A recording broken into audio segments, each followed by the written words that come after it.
So hello and welcome to the Kindle MMA channel. Today I have the top takeaways from UFC 311. What should you be thinking? What thoughts should be going through your head? What should you take overall from this event? Was it good? Was it a bad event? We're going to go through all of that in today's video. So if you haven't seen my channel before, I just don't like doing any of the full event recards where I go through each fight one by one. I prefer to do the top takeaways just to give a better insight to the overall card and give you more fruit for thought, I guess. Now, if I missed anything, let me know in the comment section down below. If you have your own takeaways from this event, leave it in the comment section down below. I like reading your guys' comments. Subscribe, like the video if you enjoy it, but let's get right into it. Now, starting off with our first takeaway, just kind of overall an event recap. The prelims sucked. They weren't really that good at all. The main card I thought was very, very good, but the prelims definitely brought the overall grade of this event kind of down. Like the first 3, 4 fights, the Alan Perez, the Bernardo Sopage, like some of these fights just weren't really that entertaining. But once we got into the main card, once we hit that YURI versus Jamal Hill fight, it really did pick up. Marab and Umar was surprisingly a pretty good fight. I didn't have too many high expectations going into that. Ended up being a pretty good scrap. The main event, it was quick, so I can't really say that was good or bad, but it was pretty quick. Not much of a firefight at all. Just mainly, Islam got one slip, and that was really it. And then he submitted Renato Moicano. So overall, the event, I would give it like a 7 out of 10, maybe a 6.5 out of 10, because the prelims do bring it down a lot. If you missed the prelims and you only watched the main event, you were probably thinking this is one of the better cards of the year so far, which we only have like what, like 3 cards this year. But I do think if you paid for the pay-per-view, I think you kind of got your money's worth. Again, like $80 for a pay-per-view is not like the most ideal thing if you're living in the United States. I know it's different in the UK and in the Europe and whatever. But if you're living in America and you paid for this, I think you kind of got your money's worth. But now moving on to our second takeaway. YURI PAHASKA has actually massively improved. Now, when I first watched this on live stream, I was like, this is just normal YURI. YURI is chaotic. He likes to get into a firefight. He has fun fights. And Jamal Hill just couldn't handle that. But I went back and I rewatched the fight. And Yuri's head movement, I think, is on a different level than what it used to be. And even in the post-fight speech, he said, like, I wanted to keep my hands up more. And yeah, he kind of somewhat did, but overall, he really put an emphasis on just actually moving his head and having good defense. And it really caused Jamal Hill to overextend a lot. I mean, that was the whole reason he was able to even finish Jamal Hill, because Jamal Hill overextended on a right hand. So YURI PAHASKA has found a different groove, like a different level to his game at this point. And I know that Alex Pereira has beat him twice, and Alex Pereira has now announced to fight Ankalaev, but I really am interested to see another rematch between these two. If YURI gets one more win, let's say YURI fights a Blachowicz or any other fighter in the top 5 in the meantime, and he looks just like this, then I really think YURI has another chance of beating Alex Pereira. I mean, Alex Pereira is now aging in his career. He's 37. If he gets past Ankalaev, he might be 38. By the time he fights YURI again, like, we might be seeing a regressing Alex Pereira later in his career. But as of right now, I mean, Jamal Hill had a good fight. When I was watching this fight back, or when I was watching it the first time and back, I was watching it and I was like, you know what? First round, YURI drops him. Okay, whatever. Second round, Jamal Hill's coming out, looking good, kind of outstriking YURI. I'm like, okay, this is where Jamal Hill kind of takes the reins of this fight and goes on to win the second and third round. But then YURI in the third round just is making him miss, causing Jamal Hill to overextend, and he puts him out with, like, I think a left hand, like a really short left hand, then a right hand behind it, and it drops him bad. And at this point, Jamal Hill has already been dropped in that first round. He showed really good recovery, I won't lie. And honestly, that was surprising to me, because after he got KO'd by Alex Pereira, I'm like, maybe the recovery might not be there for Jamal Hill. His chin overall was pretty decent, but maybe his recovery, like, once you touch his chin and get him knocked down, he might be kind of cooked. But no, he showed really good recovery throughout the entirety of the fight. Like when he got dropped in the first round, he pretty much recovered almost immediately. And then when he got dropped in the third round, he recovered, but it was just kind of too much at that point. That left hand from YURI was just too much power on it, spun his head all the way around pretty much. Jamal Hill looked good, man. It sucks for him. He didn't look awful in this matchup. I think YURI just showed that he's on a different level now, and that he's actually taking his training camps just really seriously. And then he's looking at himself and what he thinks his weaknesses are and actually really addressing them. So I think Yuri Prohaska went through a really, really humble training camp of like, listen, I lost to Alex Pereira twice. What did I do wrong? Okay, I got KO'd by a left hook coming in. I got KO'd by a head kick, a left hook coming in this first round where I got dropped to survive. So I think Yuri's been looking at himself a lot and being like, okay, I need to move my damn head. I need to figure out how to avoid that left hook and avoid these shots that are touching my chin. I just can't meet punches with my head anymore and expect my chin to hold up. I'm aging as well. I think he's 32, 33 now. So I think he's looking towards, I need to make sure my defense is on point from now on. That's why I'm losing these fights to Alex Pereira, because my defense is just not there. When I fought Alexander Rakic, I was getting hit a lot. My defense is not there. So I think he really is doing what he said he's doing, and that is really focusing on his defense in training camps. And he's looked, that was probably the best Yuri Prohaska performance, I think, of all time in his career. So we'll see. But with that being said, we move on to our third takeaway, and that is, what do we do with Islam Makhachev? Because I believe Dana White said that Arman now has to go back to the drawing board and win one more fight to get a title shot. So they might do him versus Charles Oliveira. And if Sarukian is not getting the title shot after this fight and he has to fight Oliveira in the meantime, then what do we do with Islam? Because that means Islam has no contender and he has to sit out for probably till like September, end of the year type deal, because he needs to make sure Arman gets that fight booked, recover from his injury, fight Oliveira, have him win or have Oliveira win, then have them recover from that fight, and then fight him. So he's going to be out for a very long time. So either we have him wait for, 6 to 9 months for a fight between those two, or we have him move up, which he won't fight Bilal.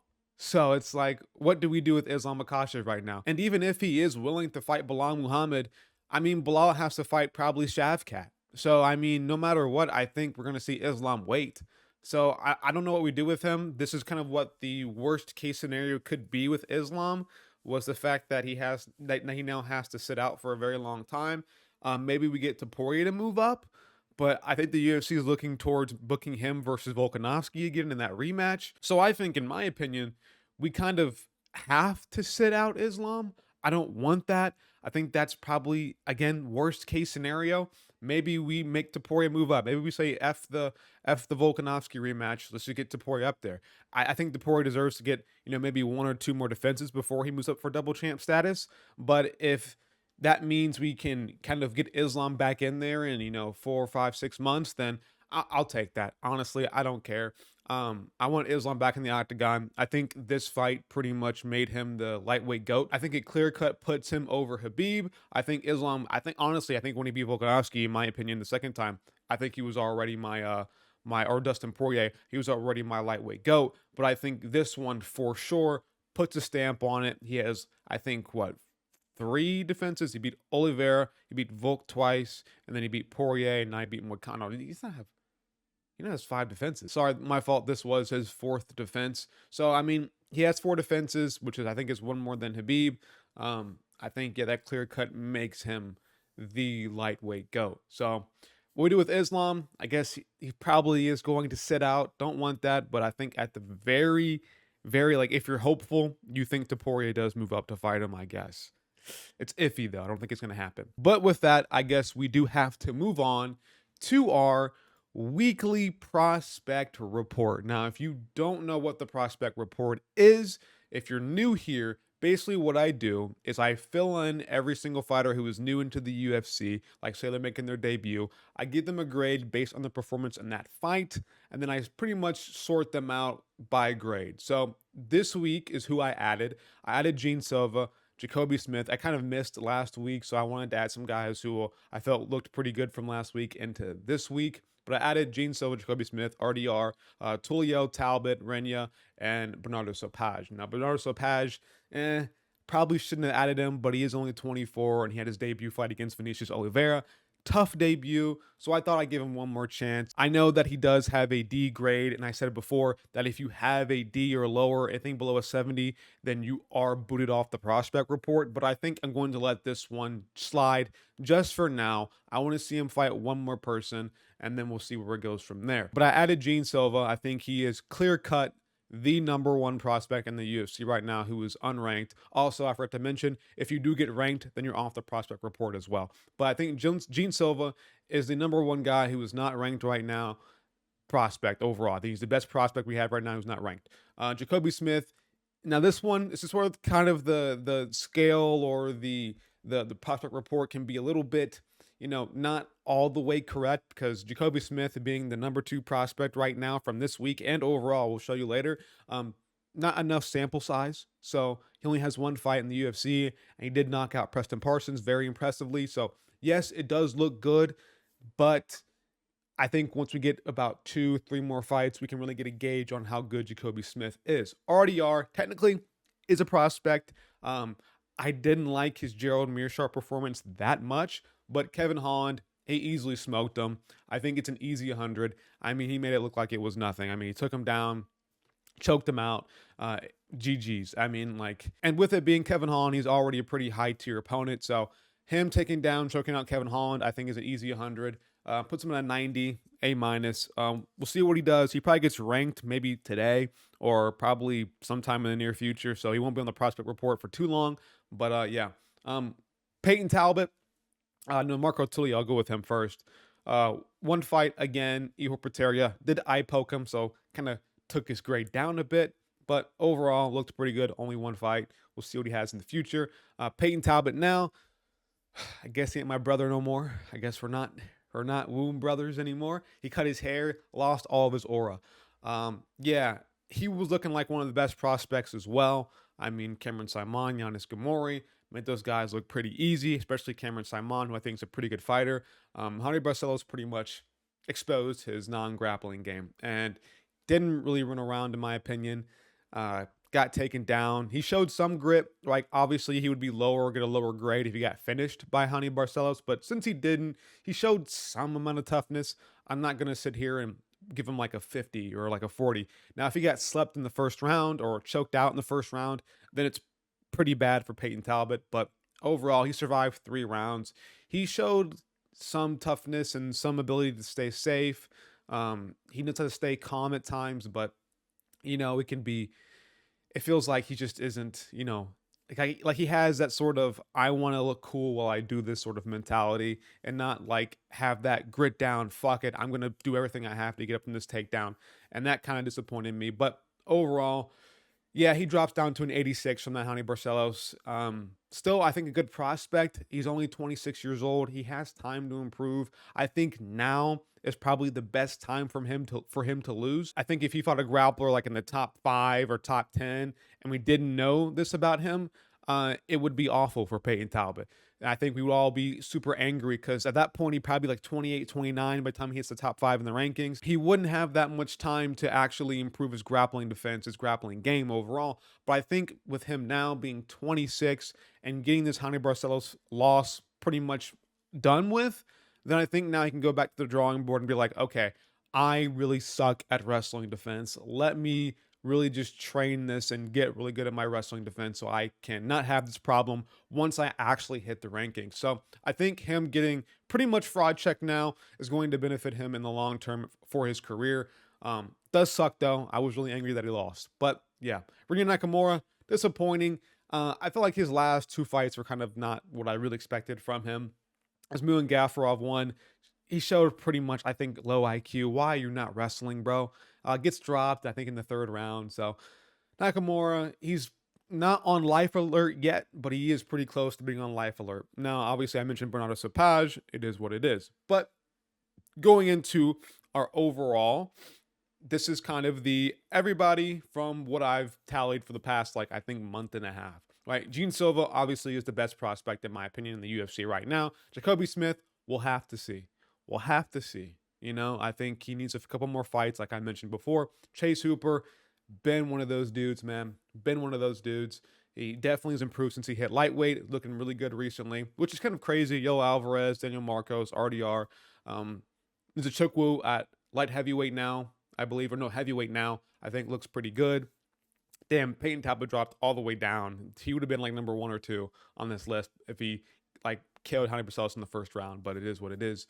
Sean Woodson, Brian Battle, Renya. Joshua Van will probably be out next time he fights because I think he's ranked now, so I kind of have to put him out. But I think once he fights next, I won't be doing him at all. So Thimba Garembo, life alert. Bernardo Sopage, definitely on life alert. So if you are a Thimba Garembo kind of guy or a Bernardo Sopage kind of guy, those guys are looking pretty iffy right now. But everybody else is fine, pretty much, kind of in a little safe spot. But I think Gene Silva is your clear cut number one prospect in the UFC right now. But getting back to what I believe is our fifth takeaway. Yep. Is Umar a surname merchant? Is what I wrote down in my outline. Um, I don't know. Maybe. Maybe. I think I wanted to write something else down. I forget what I wanted to write down actually. Merab is crazy, bro. Dude has an insane pace. Umar couldn't keep up with the pace, man. He shouldn't have been fighting for the title, honestly. I think maybe the UFC likes to give these guys who have the last name that ends with Ov or V pretty much a good jump up in the rankings every time they fight, especially Umar, since he has a history with Habib and with whatever Abdulmanap. He's part of that sort of clique. Family, pretty much. The reason I say clique is because Islam technically isn't like related to them, but he did train under Abdulmanap, so you know what I mean. But for this fight overall, it was a very close fight. I had it 48-47 Merab, and I think if I had to really break down this fight, and the reason why Merab won was because of his pace, his insane cardio, possibly had staff during this. If dude has staff, he is definitely blasting something. Because in the post-fight interview, he mentioned how he had an infection, and Joe Rogan was like, "No, no, no, don't talk about that."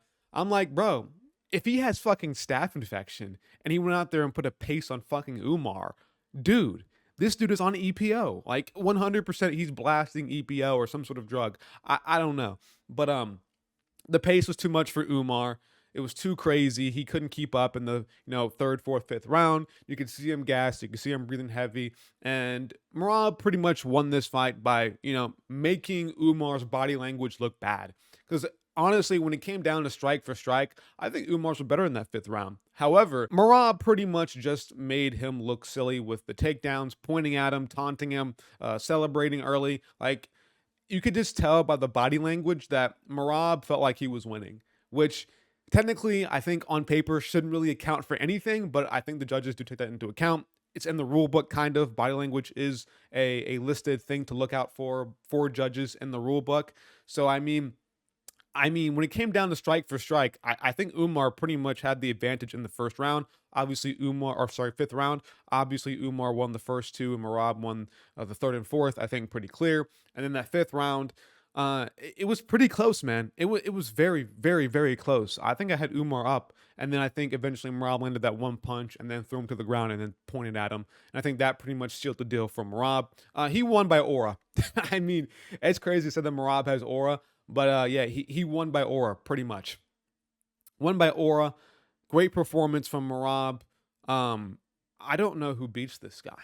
I don't know. It generally seems like it's impossible for anybody to beat Merab until like somebody fluke chins him. I think it's going to take somebody going out there and getting a quick first round KO over Merab to ever beat him. Because a 5-rounder, you're probably going to lose. This guy can just shoot a million takedowns. Does not matter if he fails them. He's going to shoot as many takedowns as he does need against any sort of striker. Wrestler, still, same thing. He will shoot takedowns against a wrestler. He does not care if he fails them. He just wants you to gas the fuck out. And after that, he's going to land his little, wide-ass, untechnical hooks. But it doesn't matter. Merab's pace is just different gravy. So it doesn't matter. I think there's really nothing you can really do about Merab unless you can just chin him quick. And I don't know if anybody bantamweight could do that besides O'Malley, and he couldn't do that. So, yeah, I think until he gets old and his pace slows down, I don't know who's going to beat Merab, man. It's going to be tough out here. For Umar, maybe you give him O'Malley. Maybe you give him somebody else. Give him some time off. He thought he won the fight. I can see why he thought that, but I don't think he won anyways. I think the body language was just too bad. Just when you're hunched over, you're breathing heavy, a guy's throwing you down and pointing at you, it's just never a good look to who's winning a fight. Like, you can't really say you win a fight by, getting embarrassed in the fifth round. So, it is what it is. Unless he did something crazy and like knocked him down, but it is what it is. I think Merab won. I don't know who beats him, but moving on to our sixth takeaway. Gelon Ona is probably a quick one. Gelon Ona continues to prove that heavyweights suck. They're trash. I mean, he's a light heavyweight. Sergey Spivak, had a good moment, or two with being on top of Gelon Ona. He took him down, judo through him. He had a couple good moments in this, but eventually gets reversed. And I think he reversed position as well, but then it just didn't matter. They get back to the feet, and Almeida puts him down. Maybe kind of an early stoppage as well. But overall, Almeida just is, a dude that pretty much proves that heavyweights just aren't fucking talented. They just aren't. And if you are a light heavyweight and you're not having too much success, just move up to heavyweight because you're probably already better than 80 to 90% of the heavyweights. You're probably already better than almost the rank guys who are in the ranking. So yeah, move up. But yeah, pretty much if you're a light heavyweight, move up if you feel like you can do good, and you probably will do good at heavyweight. But moving on to our final takeaway, PFL and Bellator suck, and maybe one championship doesn't. Now RDR has had a pretty good run. I mentioned him in the prospect report. Obviously he's won 2 fights in the UFC right now, on his way to being in the rankings. I don't think he'll be a top 5 guy. I think he eventually will lose to somebody who is in the rankings. He does look pretty iffy on the feet, but his wrestling, his grappling, his jiu-jitsu is good. And I think overall, like anybody from PFL, I think this one guy, Alicana, fought on this card as well. He was from PFL, and he got pretty much done up by Guskov. Bellator guys always seem to suck when they move over besides Chandler. But overall, has Chandler really been that good? Like, Chandler had beat Dan Hooker and Tony Ferguson. Like, is Chandler really even that good in hindsight, But that's another conversation for another day. Bellator, PFL aren't good. Maybe one. We had a few one guys move over, right? One had, Askren as well. So I mean, overall, one hasn't like had a horrible hit rate. Like, these guys aren't just like complete dog shit. Askren, wasn't complete dog shit. He wasn't terrible. Maybe RDR can be that one guy from one who does pretty well. We'll see what happens in the future with RDR. I don't think we'll go too far, if I'm being honest with you. But yeah, I think for now he's all right. I think he's all right. I think he does make one championship look good overall talent wise, because he is winning in the UFC. He beat Kevin Holland. Kevin Holland just doesn't want to win anymore. So maybe not that good of a win, because Holland is just a fucking quitter at this point. I'm being real with you. This man had Wonder Boy pretty much beat, but he likes to just make dumb decisions. And he's that kind of guy who just doesn't care about winning, honestly. I think if he wanted to really win, he could, but he just chooses not to because it might be too much adversity for him. So, yeah. Anyways, that's pretty much my takeaways from UFC 311. If you enjoyed this video, like, subscribe, bell icon notifications. If I missed anything, comment down below. If you enjoyed this video, comment down below. Whatever you guys want to do, I don't care. I'll see you guys tomorrow with a video. I'll probably go live tonight. Who knows? We'll see what happens. But I'm out of here, guys. Peace.